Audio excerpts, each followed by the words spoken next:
appreciate it, Ross. First of all, just really proud of our team and our staff. I mean, this has been an incredible year. This is a football team, coming off of the national championship last year, and obviously a lot of good players that moved on, and to see what this team has accomplished, the leadership, just their daily commitment, it's been special. And just super proud of them to be where we are, and heading back to Charlotte for the ACC championship game.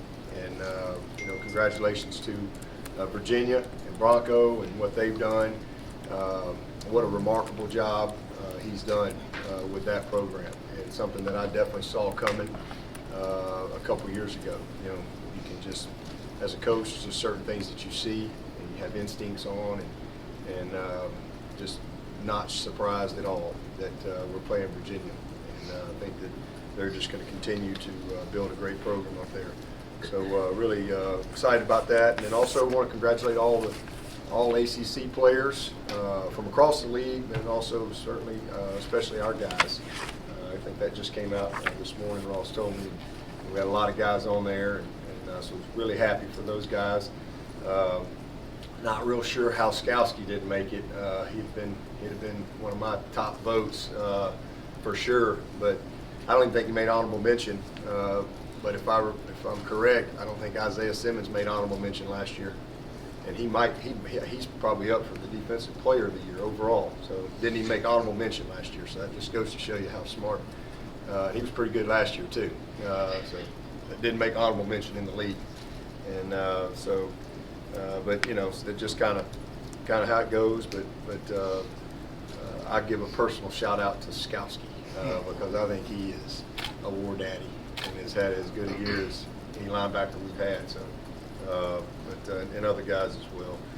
But looking at Virginia, this is offensively a very experienced group. And the one thing I would say about Virginia, first of all, is, as a coach, when I watch a team, there's just certain, you're looking at their scheme, you're looking at their personnel, you're looking at those things, but for me, I want to know who they are. And I can see who they are after I get through all the tape. I always have a very good feel for who they are. And also who they, as a program, who they are, as a unit, whether it be a receiver group, running back group, or whatever. But let me tell you, this is a football team that I have such a great appreciation for who they are, because you can see their culture, you can see their heart, you can see their will to win, you can see their passion, you can see their togetherness, you can see their belief on tape. It just kind of oozes out when you watch them play. And and that's a credit to Bronco and his staff. They've done an awesome job, and because those are the hardest things to have, and that's why they are where they are. And when you get those things right, then you got a chance for bigger and better things as you go, and they've got that right. This is a team that has, again, a great will to win and a great belief in each other, and just a lot of passion. So. Really excited about competing against a team like that. And then offensively, again, very experienced, very efficient in what they do. I think first down is probably the most critical down against these guys. They were one of the best teams in the country in third down. So they stay on the field a lot, and a lot of that just goes to speak to their efficiency in what they do offensively. They got a really good receiver group, make a lot of competitive plays. Very experienced group of receivers. The tight end's a good player. He's a guy you can't sleep on. A lot of option principles throughout everything that they do.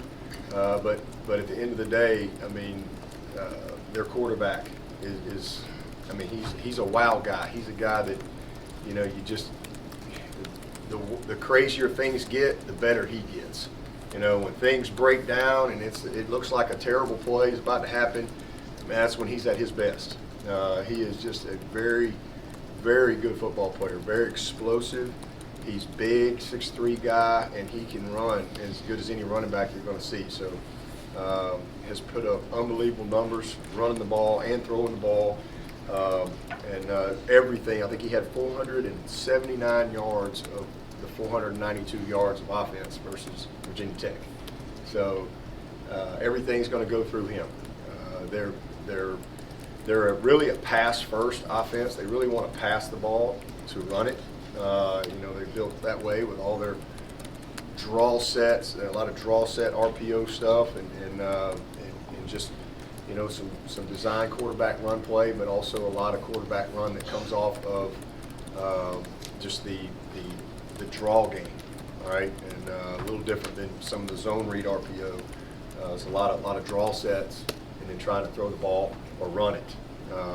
So it's a very good scheme for their personnel, and certainly with him. He's a great player. He's a guy we got to account for at all times because he'll go 50, he'll go 60, and so our D line's going to have to play with great discipline, and really keep him corralled in the pocket. And do a great job with our eyes and our rush lanes and getting off of blocks and those type of things, because he's just a really good player. So I'm very impressed with their scheme. They're well coached. They challenge you, from their formations, their alignments, their quads, their motions, all those things that you've got to really be able to have a good plan for. So they manufacture a lot of things, within their offense, and again, that just speaks to the type of coaching that they have. And then flip side of it, and again, another reason why they're a championship team is their defense. Really good. They're 6th in the country in sacks. I mean, they got 43 sacks. We got 35. So they get after the quarterback. They do a great job schematically, challenging you. So the big challenge for us, against this type of front and the way they use their personnel is communication, and just making sure that we're targeted properly, that we're all on the same page, and running out, go well, quarterback, tight end, everybody locked in. But they do a good job with getting after the quarterback. They've only had 2 teams out of 12 have over